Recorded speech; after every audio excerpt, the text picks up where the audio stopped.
Welcome to Black River Connections, your opportunity to get familiar with the Black River here in southern Windsor County, Vermont, and to learn about some of the issues surrounding the river. We'll also explore some of the great opportunities for you to get involved in enjoying, improving, and protecting this incredible resource. I'm Kelly Stettner, founder and director of the Black River Action Team, an all-volunteer grassroots group doing projects around the 202 square mile watershed since 2000. From the headwaters in Plymouth and the North Branch in Reading to Springfield, where the Black meets the Connecticut River, BRAT is interested in every community in the watershed. From water quality to property values, from recreation to public safety, we're here to make Black River connections with you.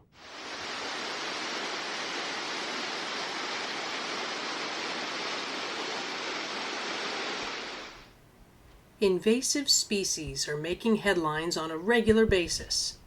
Japanese knotweed pushing through pavement, eroding riverbanks, and breaking through building foundations. Oriental bittersweet pulling down forest canopies. Poison parsnip burning bicyclists.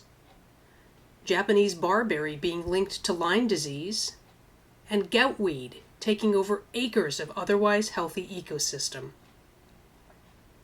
These problem plants and many other non-native invasives can wreak plenty of havoc on our hearts and minds, as well as on our town budgets and private as well as public lands. A threat to water quality, flood resilience, and wildlife habitat, these plants have a negative impact on recreation, quality of life, and human health. The idea of tackling these plants can seem overwhelming, even impossible. But there is hope. While the desire for a quick fix is strong, the real message we all need to hear is that of stewardship. Mike Bald of Got Weeds works tirelessly around Vermont to teach and promote non-chemical methods of long-term management of most non-native problem plants, even those that are considered noxious or toxic. Mike encourages us all to evaluate our land, set goals, be practical, and then commit to caring for the land through our presence, persistence, and patience. Tapping into Mike's 20 years of hands-on experience, we can work together toward achievable goals in managing our landscape toward rehabilitation from the effects of these invasive problematic plants. So I'll introduce myself. But again, thank you for coming out. And it seems maybe like an odd time of year, but no, it's not. I was working today, and we should still be working our lands until the ground freezes. So today I pulled over 900 glossy buckthorn and common buckthorn and burning bush, euonymus. And I'll go probably till about December 1st. So this is the missed opportunity time frame for so many land managers. Anybody that gardens or is a serious farmer knows that the fall months dictate or set the table for the following growing season. So when we turn off the garden at Labor Day and just go watch football for the rest of as the months get colder, we're missing a big window. I will start by passing around this lead slide, which says to you that is not a photo of a bench. Okay, I'm going to introduce myself, but as I'm doing that, I'll let you have a look at this photo, and that's the photo that's the 11 by 17. This is not a photo of a bench. There's messaging. Every picture I've ever taken, if it makes it into one of my PowerPoints, there's a message in there. So, reconsidering restoration and stewardship. October of 2019, this is what I presented over in Saratoga. Introduction, Mike Bald, I'm up in Royalton. This is essentially my brief description. Giant hogweed. Where'd you find that? That is in Vermont. That is in Williamstown. You don't usually see them that way, folded over like that. But a colleague said, Mike, I'd like to get a picture of the umbel of the plant. So I'll pass this one around. The umbel is the top, the big dinner plate where all the seed heads are. You're never going to see giant hogweed like this. unless somebody walks up to it, pulls it over, cuts it, breaks it down, which is an insane thing to do because the sap can blind you for life. I am not posing in this picture. I'm trying to keep my face as far away from it as possible. So that's the photo. You've got a second one to look at there. That is in Vermont. It's related to wild parsnip. It's very uncommon, but it will mess you up. You got to know that. So I'll go through these with you real quick. Just again, this is all introduction. I formally started the company in 2011. I thought about it in 2010. I'm like, what? Got weeds. You can't have a question mark in a website. So how do I do this? And then I came up with Choose Wisely, which I'll show you later. I work throughout New England. No toxins. A big deal for me is resilience of landscapes and biodiversity above and below the land. It's got to be diverse in the ground as well, soil. And only non-natives, and as you see now on the photo, danger plants. Nobody else was doing parsnip. Chervil is a danger plant. Wild chervil, not as bad here in Springfield, but that plant really seemed to explode around Randolph, and it's kind of bullseye spreading outward from Randolph. So if you don't have chervil, I'm sure it's on the interstate. I'm sure it's here. It's now in the Inner Vale in Burlington. It's kind of gone over the Green Mountains, down the other side. It's too bad because chervil, parsnip, and giant hogweed are 3 danger plants. Nobody was managing them. I thought, I guess whatever, that's an opportunity. Let's do it. And I also monitor my sites to see what's happening year after year. I like to see them improving, not moving in the opposite direction. So that's me. What I'd like to do today is, again, I'm not talking about invasive species specifically just yet. I'm starting kind of in the cloud. I want our mindsets up high. I want to talk about some things and challenge like our perspective. And maybe hopefully that evolves our thinking, because things on the planet are changing, and if you don't evolve through 4 billion years, evolution's been pretty important. So I hope we continue to evolve.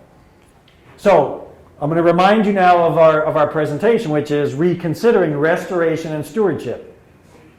I feel, I've come to realize in the last 10 years that words evolve, words shift. And I mean, you tell me, 10 years ago, I think I might have known what that meant. This word has changed a lot. I mean, any thoughts? Do you agree? Those words have changed. To me, someone says they're sustainable. I mean, okay, I'm not going to argue with you, but it's kind of like greenwashing, or how to prove it.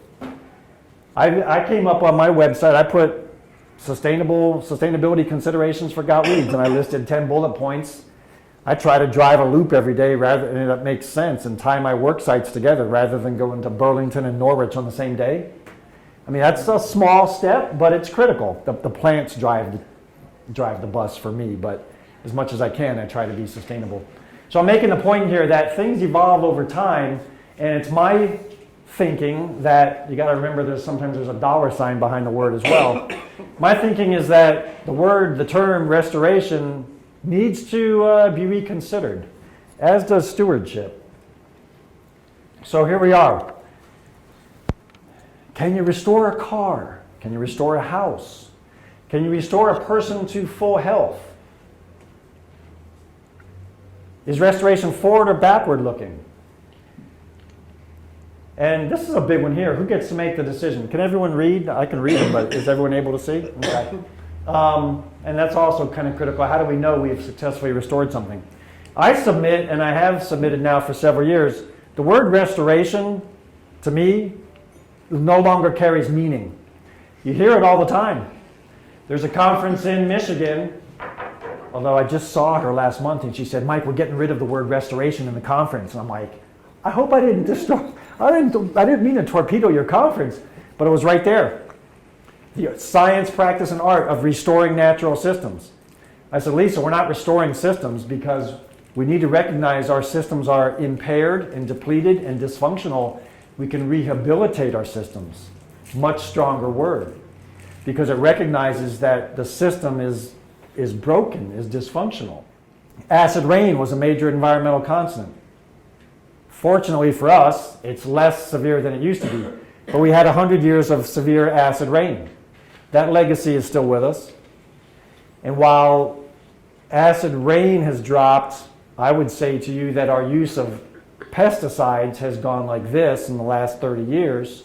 So now our pesticide usage is an environmental constant, which is why you have pigweed and you have all these crops and invasives or pest species that are resistant to the things we keep formulating. So the point I'm trying to make is, my view, rehabilitation of landscapes is a much stronger word. It has more meaning. White River is back in the tree line. This is near Bethel. The White River's in the tree line. This gravelly deposition, gravelly silty, is all from Irene and probably previous high water events before Irene. All the little clumps, I know Kelly knows what those are. They came in with Irene. Yeah. That's all Japanese knotweed. This is a beautiful open space, like 30 acres of open space. Japanese knotweed brought in the little fragments. I have a neighbor with 200 meters of riverfront, which is about what that is. Sue's land is still knotweed free after Irene, but I'm there every year. I monitor through it, and I pull 15, 20, 30 invasives, Japanese knotweed and other invasives that come in the high water. This, though, is state-owned land or state-conserved land, and everything, I mean, this was under 12 feet of water, and the silt, gravel denies oxygen. It's really hard to get oxygen down into this space now. This also being a floodplain, there's also archaeological significance here. So there has really not been any movement on this space to manage the Japanese knotweed, which is just growing every year. Someone told me this summer that it had been sprayed, which I was not happy to hear because I asked to be included in the conversation.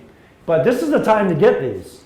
And you could hire anybody. I mean, that's Japanese knotweed. Sure is easier to deal with it like that with people or goats or a scythe or harsh language, whatever your technique is. But once it becomes, once that entire thing fills in, I mean, well, we have to spray it. Well, yeah, because we didn't do anything for 10 years. That's a weak argument in my book. Yes? If you kept that level of growth mowed for a couple of years, would that be enough at that point to kill it off, or are you still going to have to dig things up? I have farmers tell me, Mike, I used to have Japanese knotweed behind the barn, but the cows love it and the cows get after it. The knotweed doesn't know the difference between a mower, between Mike, between you, and a goat or a cow. All it knows is as long as it stays below 8 inches, 6 to 8 inches, and then I give people a little bit of slack. I say, keep it below 10 inches and you'll be all right. Don't you go above 10 inches. I'm giving you some slack. It's got to stay below 6 to 8 inches, ideally.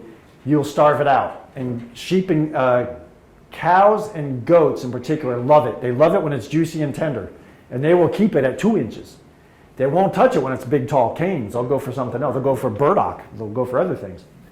The other thing I see here besides disturbance event, 2011, import of rhizomal material. The other thing I see here is 0 or 1% organic matter. Where's the organic matter in this photo besides what's green and growing? There's nothing in that open space besides silt and gravel from the river. There's organic content, but it's not the 10% that we'd love to see. And that stuff takes time to build up. But so what do we do in Vermont, though? Hold that thought. This is about 3 miles up the road. Yeah. And literally the same time frame. I think this was 2014 or 15. This carbon, organic matter, is not in the ground. Take a deep breath, because Vermonters love to burn 40,000 piles of brush a year. I called my town clerk, a few others. I generalized with that number, but that's a conservative number. I've said, why are we burning our future dirt, our future soil?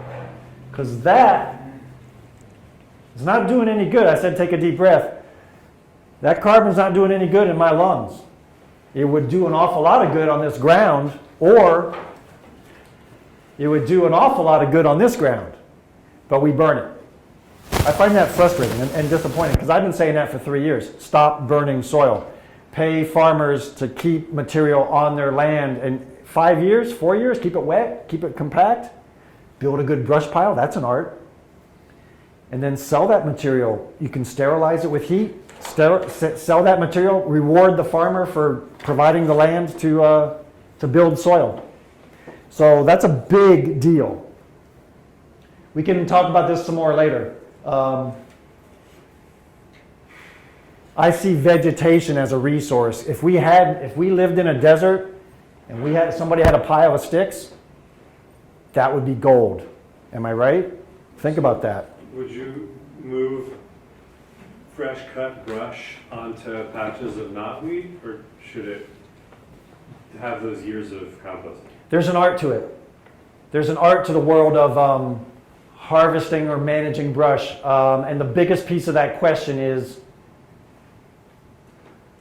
around 4th of July is when many invasive species are starting to set seed. They've made their fruit, glossy buckthorn, honeysuckle, they've made their fruit, and then they take a couple weeks, about 2 or 3 weeks, for the fruit to harden the seeds that are inside the fruit. So we know apples are like a September fruit. But think about just the fruits on the bush. The seeds are in there, and it takes a couple weeks to pack the seed with all the nutrients it needs to become a viable seed. Wild parsnip takes about 20 days from flower head to viable seed. That 20 days is my kill window. That's when I show up, pull them, throw them in a pile. I know that pile, that pallet that I put them all on, 7 feet tall, no viable seed in that pile.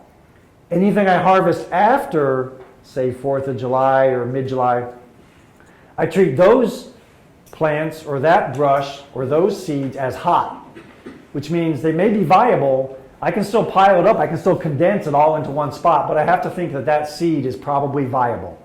So that's the biggest issue. Then you have your rhizomal material. Japanese knotweed should go on its own pile. Goutweed and garlic mustard are really hard to compost or to kill off at all. Goutweed should be treated as its own specific task. This was, I think this was this spring. So 10 feet of bank gone, Pomfret, Vermont. 10 feet of bank. I mean, look at it. The bank used to be here, and now, what's that? Future dirt. Pile of brush. And where's the pile of brush now? I mean, to me, I'm thinking, there's your solution right there. I couldn't get any closer, but it got burnt. I have a hard time wiping tears away when we burn our own soil. We're creating our own problems. I'm sympathetic, but the solution's right in front of us.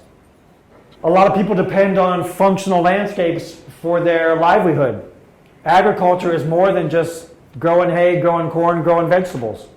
Agriculture includes maple sugaring, honey production, beer, wine, beverages.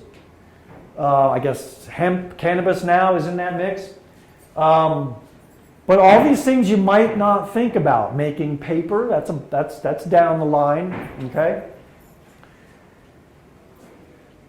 Education, community, recreation is in the equation, is in the mix. And we love recreation. We love to go out, recreate. Passive recreation, we might have motorized, but stewardship is the platform. I view it as a platform under which everything else is assembled, and then that's how we coordinate it and decide a public piece of space, a public property. Let's manage it under a stewardship umbrella to accommodate all these uses. There are different perspectives on stewardship, and all of us have some or maybe all of them. I do want to say, to me, the spiritual, I feel good about taking care of something and seeing it flourish or seeing it do better. And I do feel a sense of obligation and responsibility to my situation now and to those coming behind me. Choices, managing landscapes. Think about this. When do we chop hay? You can't get in there early because the field's too wet, right? So you're going to rut it up. You wait a bit, you let the bobolinks, maybe you hold off. I got to let the ground nesting birds have their time. Okay, thank you for that. But now you've waited until August, and now all the seed heads of the parsnip and the undesired, now they're all formed up, and you mowing it, chopping it, moving it around is going to spread that around. So what's the right time? I don't always know. I often don't know. But you got to have that conversation. And maybe you mix it up and you chop this field in May and this one in July. We're familiar with ALB, Hemlock Woolly Adelgid. So I'm going to ask you this question. The plan, I'm not going to call it stewardship, the plan in the state, this comes from me being at the pesticide meeting where the right-of-way permits were given out for the power line companies. Yeah. I give the pesticide committee credit, and I give the utilities some credit for trying to be responsible, bringing us cheap, reliable power, and not using too much herbicide. They try. They do try. I think they could do a lot better. Like, they could really do a lot, but they've never talked to me. And I'm not looking for work, but I'm there in the meeting. I could tell them some things to do. Why don't farmers get paid for keeping the land under the lines? Just let the farmer get paid for doing that work. If they graze their goats under the power lines, pay them. They saved you $1,000. You know how much a crew costs? 3 guys, a 3-person crew, men and women to show up and work as a crew to keep that stuff down? $1,500, $2,000 a day? Give that to the farmer. No, the plan is, the plans are approved to do their methodology, but then at the end of the meeting, they asked them all, the state folks asked the utility companies, what's your plan to do it? What are you going to do with the ash? The emerald ash bore's here. The trees are going to get weakened and die. What are you going to do? As soon as we can get the money, they all said this. If they want to take exception, they can call me out. We're going to cut them. As soon as we can get the money, we got to go out and we got to get the ash trees away from the lines. We got to back them off so we don't get another major storm. We can't lose power to all of Vermont. Ash trees are coming down. I have a question. Mike, go ahead. So this year we're going to whack all the ash trees, right? That's what I heard, right? Yes. Next year, all the maples. We got Asian longhorn beetle, so next year will be the maples. Okay? And then next year will be the hemlock woolly adelgid, so all the hemlocks. So we're going to be left with, I guess, just poison ivy and box elder and grapevines. I have a thought, pesticide advisory council. How come maybe we don't just stop spraying pesticide, which is a stress agent on the land? Beetles are flying around looking for weak trees. They're no dummies. They're not going to take on the strongest tree, which might even be resistant to them. They fly around. They sense. They got the pheromone. They got the chemical signatures. There's a weak one. Have at it. They hammer that one. They move on. That's how the world functions in the predator-prey scenario. So why spray? Why do we keep using more and more pesticide, which is just a small stress on the trees on the landscape, but they do take up some in the roots. And all the positive ions that neutralize glyphosate or neutralize the pesticide, those are no longer available to the tree. So the tree's going, where'd all the calcium go? It's locking up the glyphosate. Well, that's not helping me. So I've asked that question. I just wanted to throw that up on the screen. Challenge mindsets on that. We talked about this one. Burn it, use it as future soil. Oh, so here's the knotweed question. Mike, have you ever had success transitioning or eradicating Japanese knotweed? This is a Japanese knotweed site in year 8.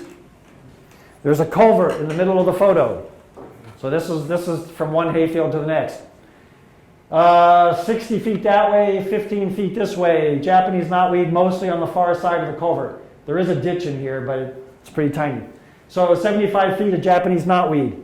I went back. I've been going back for 8 years. This year, went back 4 times. Final pass, I found 12 stems. I used flagging to find them because they're very weak and pathetic. They're smaller than spaghetti strands. I almost feel sorry for them, but I don't. 12 on this side and 1 on this side. Year 8, it took me 4 visits. I'm there for about half an hour. I got to find my flags, and I got to make sure one's not getting away. But I'm taking on buckthorn and multiflora rose and other places. It's virtually zero effort to go check the knotweed patch.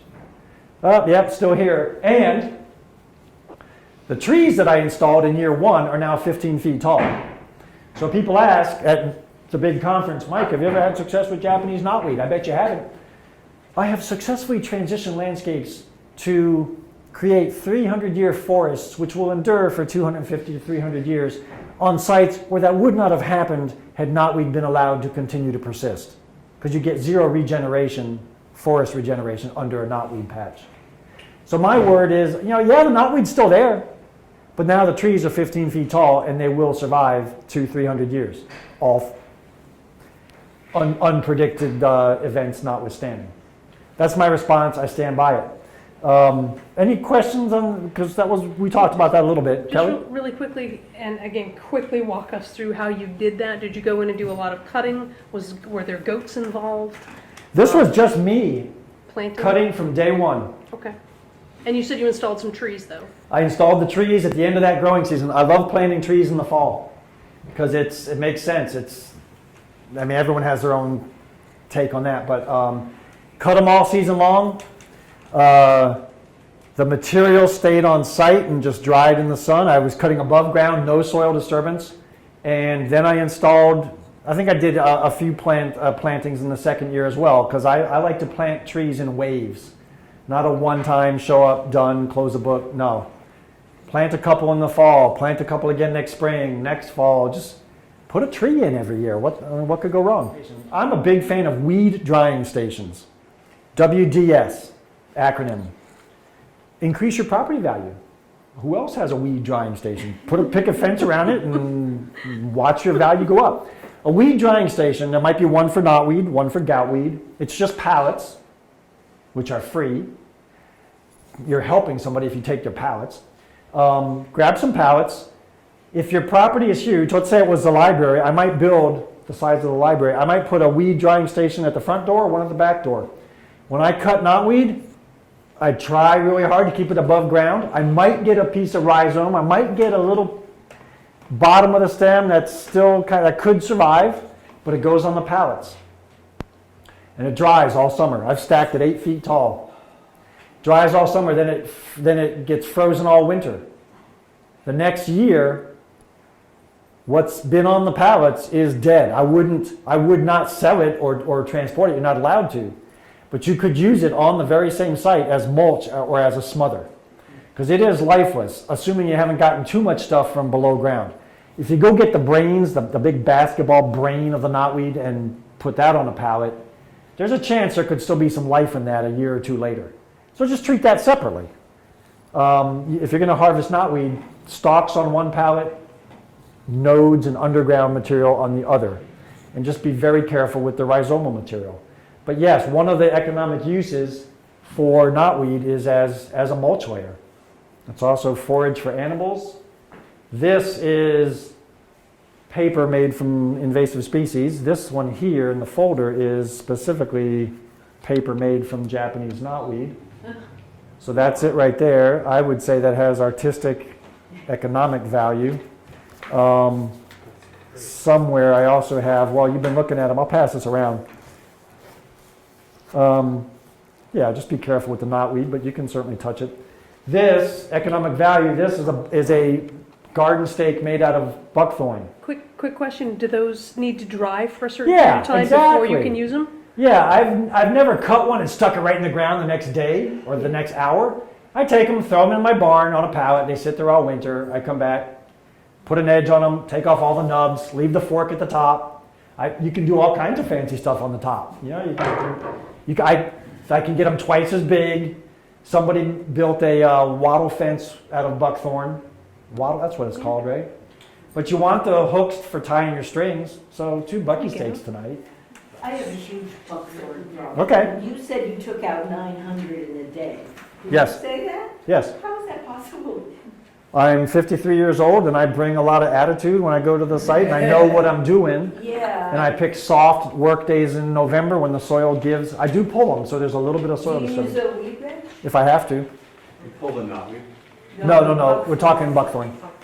If they're too big, I stump cut them Yeah. and drop them all in the same direction because I know I'm going to be back and I know I want brush piles for bird habitat.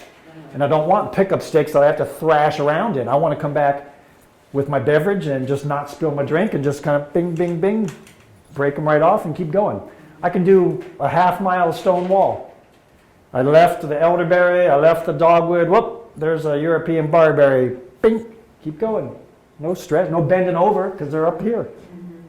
I don't have to dig around in the Johnson, stick my $100 Felco pruning saw in the rocks. Oh, I'll cut it up here. Because you hear that if you cut the buckthorn, it makes it even more vigorous It makes it resprout.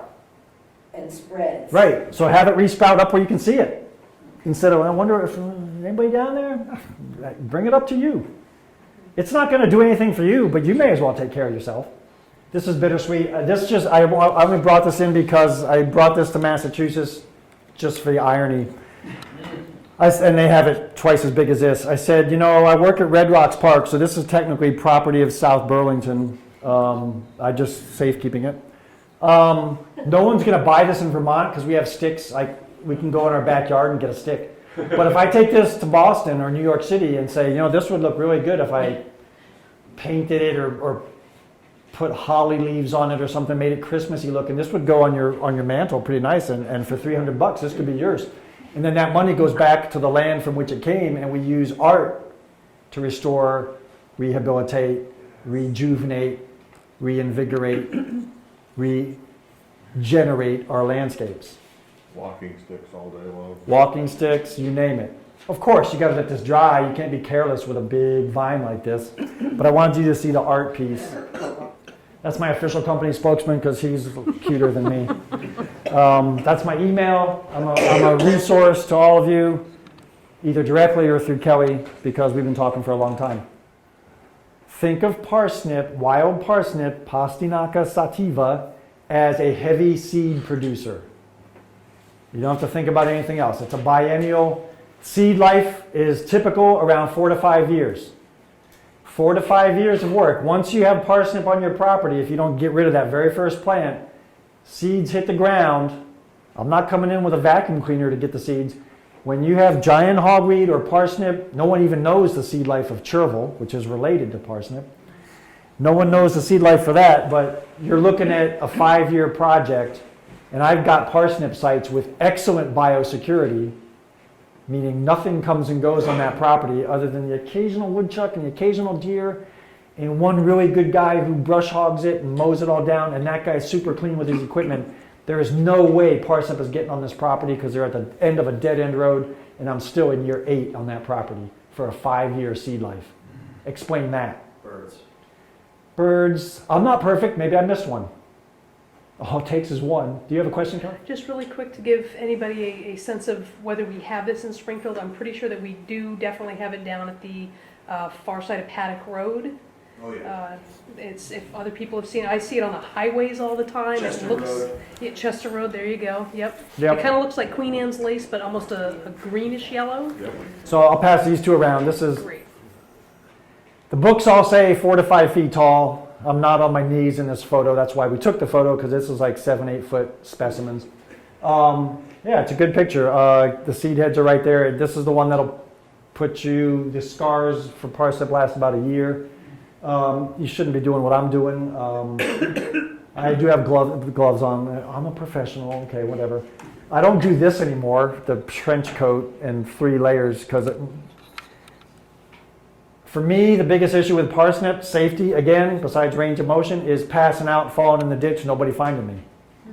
So dehydration, heat exhaustion is a bigger risk, so I don't wear a trench coat. I travel with buckets of water, and I have my own protocol for how I wash down and rinse off if I have an unplanned event. Unplanned events can include bee stings or whatnot.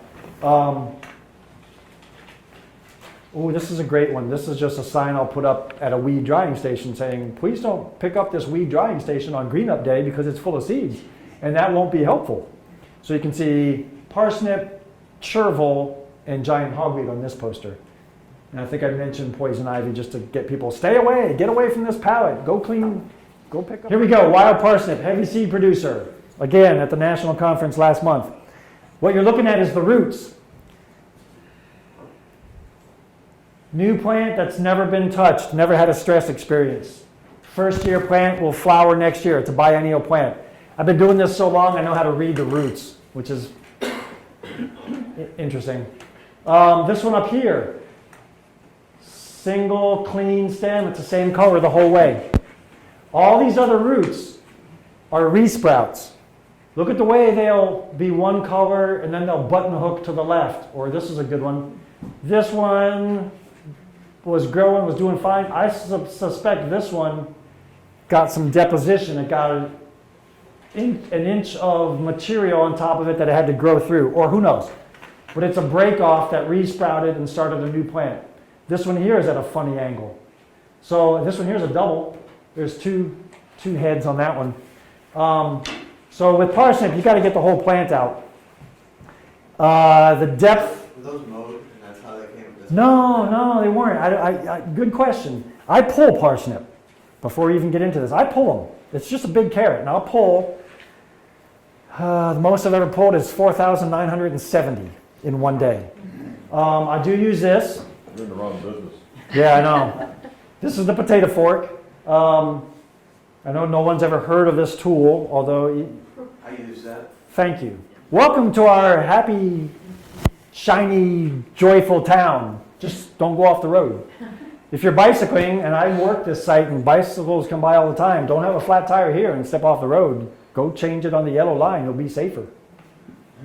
Because that happened in Alburg. The Canadian bicyclists emailed the town and said, we were just bicycled through your town and we stretched out at the town office in the side in the rough grass, and 2 of us had pretty severe burns 3 days later.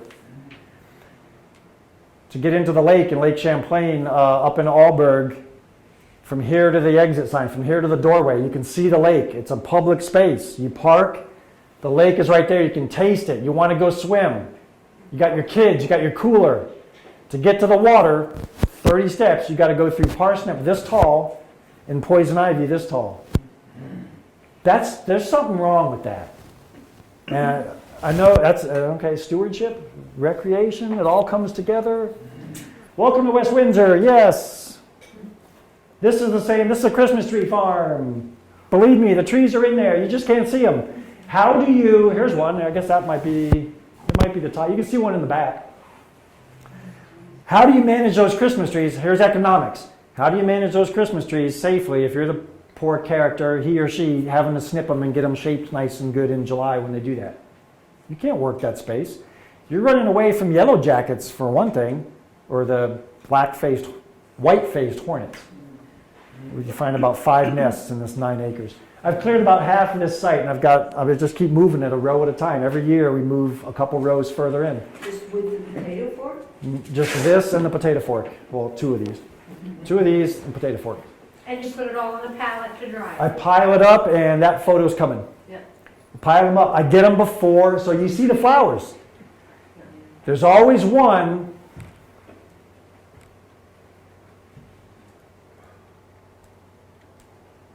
There's always one ahead of the curve. Most parsnip flowers around June 30th. I'm just throwing a date out there, give or take. But there's always one. There's June 30th. The bell curve, pretty universal in science. There's always one that flowers May 30th, just to be different, and because they know I'm coming. There's also always one, I said they were 4 to 5 feet tall. There's also 7-footers. Once they know I've been there, they figure it out. Like, we got to get down, we got to get below the goldenrod. So you try managing a site that's all yellow as far as you can see. It's all goldenrod and buttercups. And you got to go find the 3 parsnip that are smart, and they're down there at knee height. But I know where to look. If you've been there for 8 years, you know where to look. Not a lot of time in the 8 years, but exactly the right time. So that last slide, I know when to pull those and put them on a pile before the seeds become viable. So 3 things will get you every time, whether it's Massachusetts or Vermont. Poison ivy. And the poison ivy in mass is as big as the trees. Poison ivy, if it's there, it changes the equation. You got to have a cleanup protocol. I never want protocol. I always travel with water. I always travel with Dawn dishwashing soap because it's biodegradable. Jugs of it. I wash the boots before I get in the truck. I take them off. I have buckets for like a decontamination bucket, scrub brushes.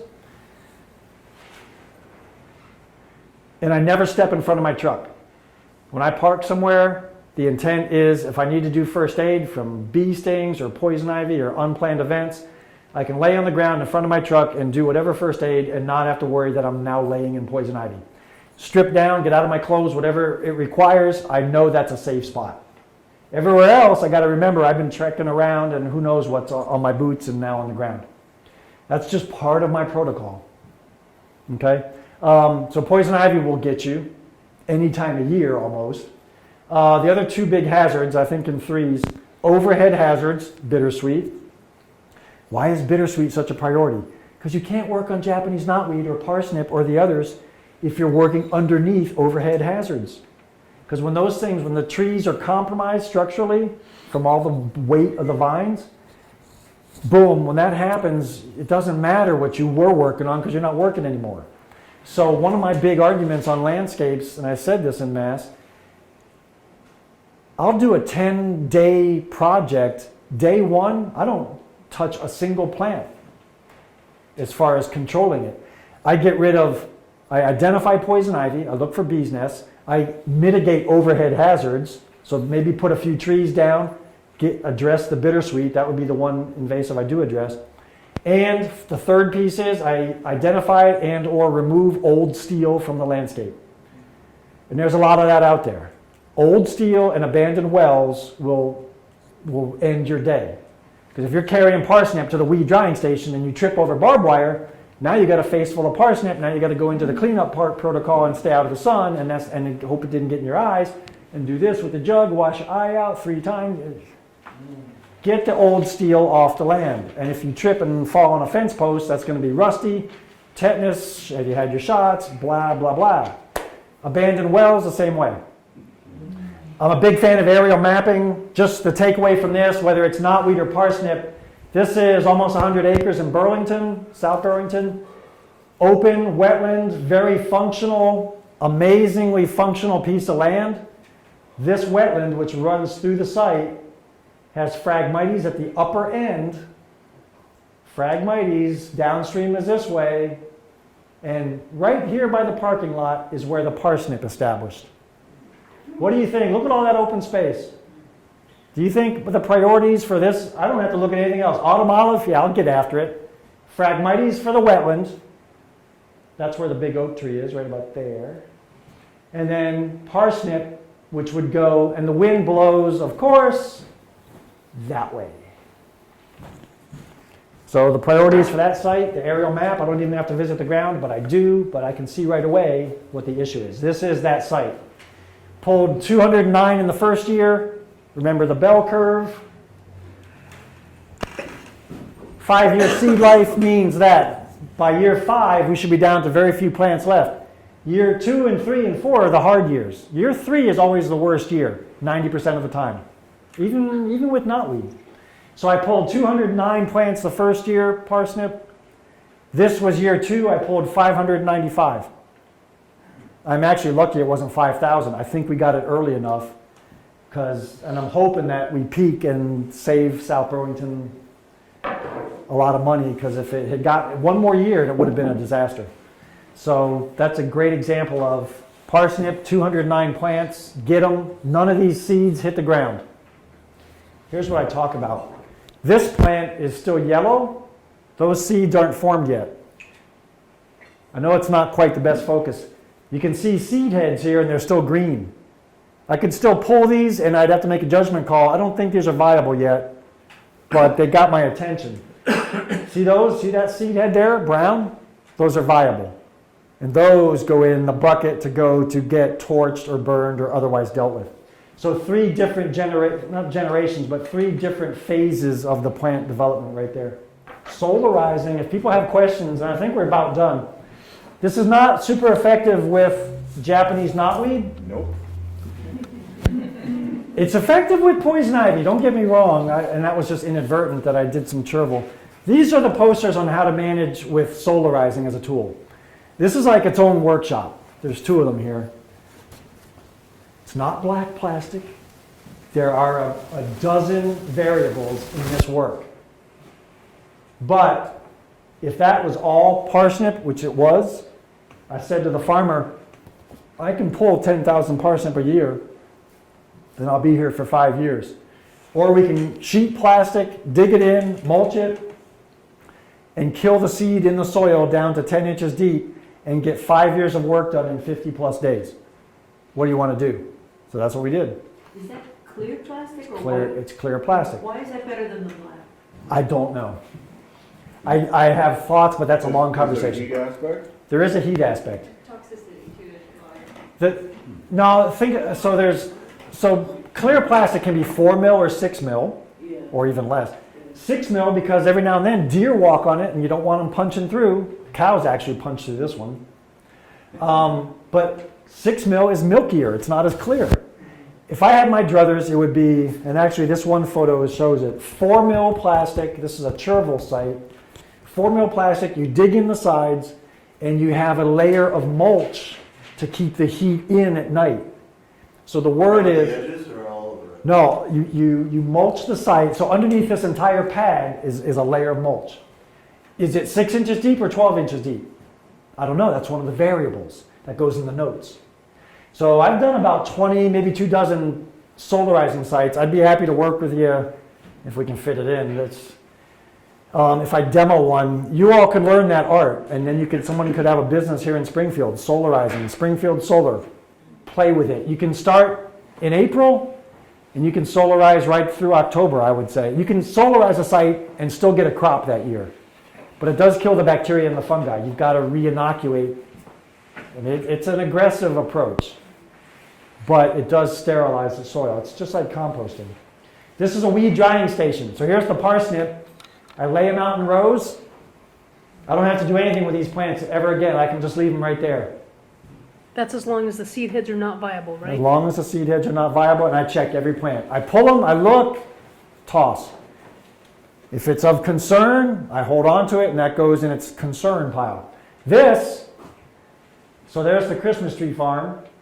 Now you can see the trees. This is goldenrod.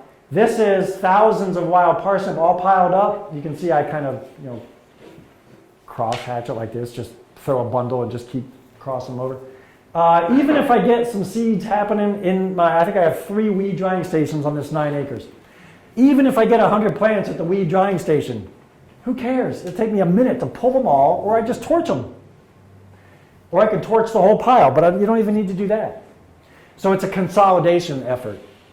It works with knotweed too. 200 meters of streamside knotweed. Put a weed drying station at each end, even put one right in the middle, even put it on top of itself. You harvest. People tell me all the time, yeah, gosh, Mike, I worked all day on my knotweed. Tell me about your day. Well, we harvested for a couple hours, bagged it, took it to the dump. That cost us a fortune. Well, I hate paying to get rid of vegetation. But you weren't killing anything when you're driving or bagging or dumping. Your 8-hour day amounts to 2 hours of work. Sorry, that doesn't cut it. You got to give a full 8 or 9 or 10. So consolidating is the idea behind a weed drying station.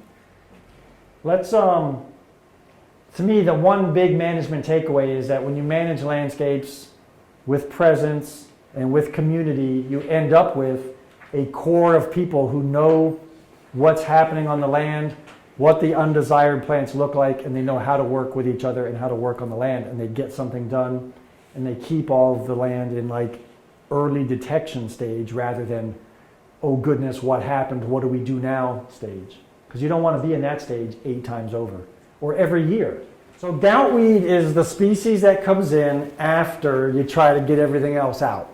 So you go out and you do garlic mustard and Japanese knotweed, and you don't know that the goutweed is there, and then 3 years later, the knotweed is looking pretty weak and it's kind of beat up, but what's this new plant? That's the goutweed. Goutweed, to me, is more tenacious and more of a pain than Japanese knotweed. You want to have vegetation working for you, not against you. What that means is Here is, I'm not a fan of burdock, but this is a hayfield, economic value, and Route 14 is right up here. This was under 12 feet of water during Irene. She hires me to keep the knotweed from that tree is the river this way. There's no knotweed along the river on Route 14 in Royalton where I work, that 200 meters. There's knotweed over here where the state brought it in to rebuild Route 14. Thank you very much. Where's your fill come from? We don't know. It came in from the lowest bidder. That's not very helpful. These boots are Vermont boots. The reason my trousers are outside the boot, not inside the boot, is because this is fall, and when seed rains down on me, I don't want it to go in the boot, I want it to shed off. So these boots only travel in the upper valley of Vermont. They don't go to Mass, they don't go to Burlington. I have Burlington boots, I have Massachusetts boots, because I don't want, I looked, hemlock woolly adelgid.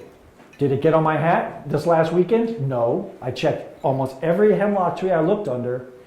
I passed under. I checked them all super close and made sure I wasn't getting that sticky adelgid to bring it back to you all here. I don't want that on my name. So biosecurity is what I'm getting at with that, and I'm glad I derailed to bring that up, sidetracked. Getting back to, so biosecurity is how some of this contamination happened. But I told Sue, I said, you know, you can hire me every year to pull chervil and parsnip, and that's all well and good because I do need to come through, but let's let the burdock, and I thought burdock was a native, but I was wrong. It's actually naturalized, but no one corrected me. I published it in a newspaper and nobody corrected me. I don't know why. So rather than burdock, I would recommend pokeweed, purple stem angelica. I know nobody loves pokeweed. The berries are not good to eat. Purple stem angelica will mess you up if you get that sap on you. But elderberry, pokeweed, purple stem angelica, and there's one more. Nice, leafy, competitive.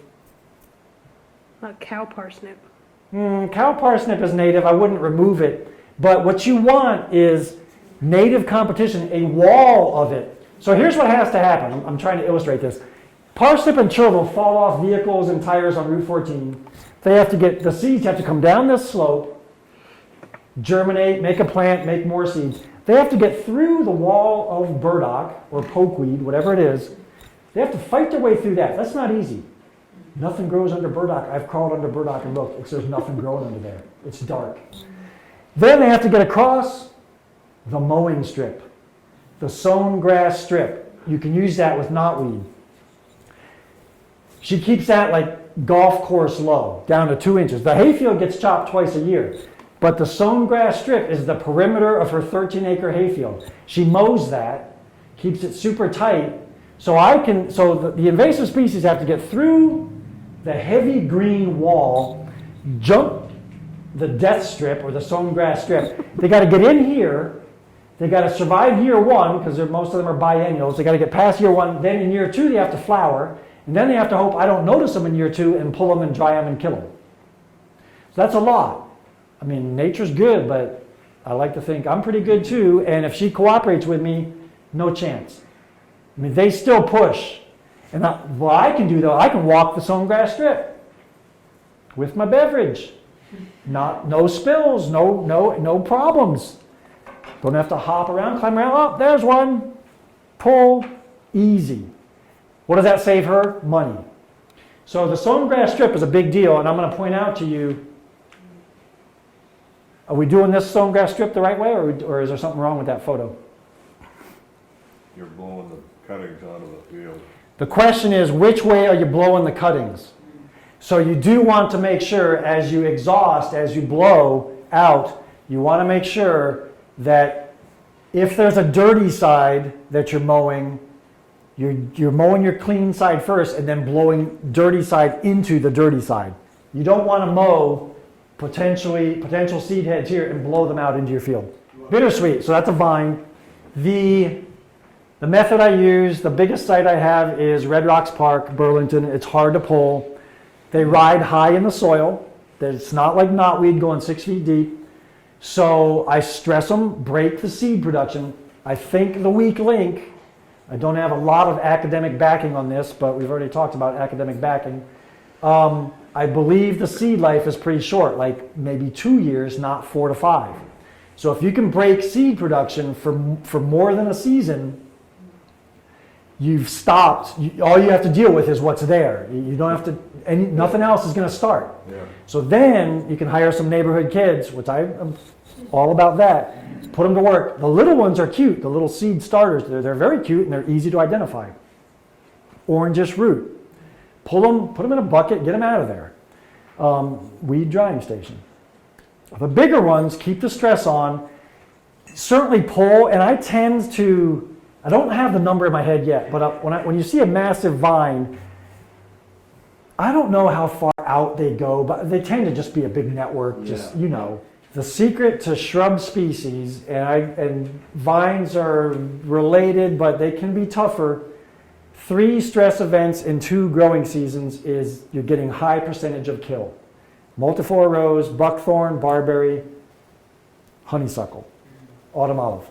If you stress them, so here we are in November, let's go back in September, stress it, cut it, reduce it to a skeleton frame, that's all it is, just this buckthorn standing there, or this bittersweet standing there, no leaves, no photosynthesis. You do that in September. Come back next May, it's like, where'd my head go? But okay, I'll just resprout. Okay, fine. Start sending up new shoots. Strip those off next May. No more photosynthesis yet again. All the energy is coming from the root. Go back again the following September and do the final 3rd treatment. Out of 100 plants, you'll get 80 to 90 kills. You're going to have survivors, especially if their feet are wet and they have everything they need. You're going to have survivors, and you do want to finish the survivors off because they're responding to stress, and that's a tough plant. You got to finish those. But a 4th pass will take care of it, or just figure it out. Just keep notes and talk to me. And hey, what do you see in here, Mike? Send pictures. 3 stress events, 2 growing seasons. That's basically a year plus. Most people just don't do it often enough. They say, I mow my multiflora rose every year. And I've been doing it for 10 years and it always comes back. This time, mow it twice. What if you've got I own X amount of riverfront that's infested with knotweed. I got a neighbor to the south, a neighbor to the north, and they don't want anything to do with what I'm doing. Can I cut mine and create my own perimeters? But with the plantings of the lilies, the hostas, or whatnot? Yes, with Phragmites and knotweed, I know they can go 50 feet underground, but I believe, and I've tried this at some ponds and some locations, I believe you can drive a death wedge. Yeah. Think about this. That's why I call it a death wedge. It's not romantic in any way, but there's 2 ways to approach it. Work from a dead zone where nothing grows. Yeah. What is that? A road, a stream bed, which is usually a hard rock, a building structure, a basement. There's nothing growing in a road bed. At least not, it could be underneath, but that's a death strip. Even a heavily mowed space through goutweed is a death strip, the sown grass strip picture. A death strip, nothing grows there, so work from that outward. You've already got an advantage, grow that outward, or take a clean space, and your clean space in the middle of all these other infestations, grow your clean space outward. So that's the thinking, either work with the death strips, or even try to unite them. Bridges are a great example. Unite the road crossing with the bridge abutment and push it away from bridge abutments, because infrastructure is expensive, and why let a $2 million bridge get compromised by rhizomes punching through the head wall. The threat of goutweed is real, and the biggest thing you can do with goutweed is prevent it. Catch it early. Catch it early and prevent it. Prevent it outright, catch it early. Cardboard is helping to keep it down. Right. So I think I would agree, because I've had this question in my head for 10 years. Don't take out knotweed if you think goutweed's going to come in and just be the same. But I will say this, forests do regenerate through goutweed. I've seen trees survive through goutweed. So knotweed is the worst impact. Goutweed is the harder to control. But see the big picture. We should not be focused on single species in our approach. Thanks for watching, and I hope you've made some Black River connections. See you on the river.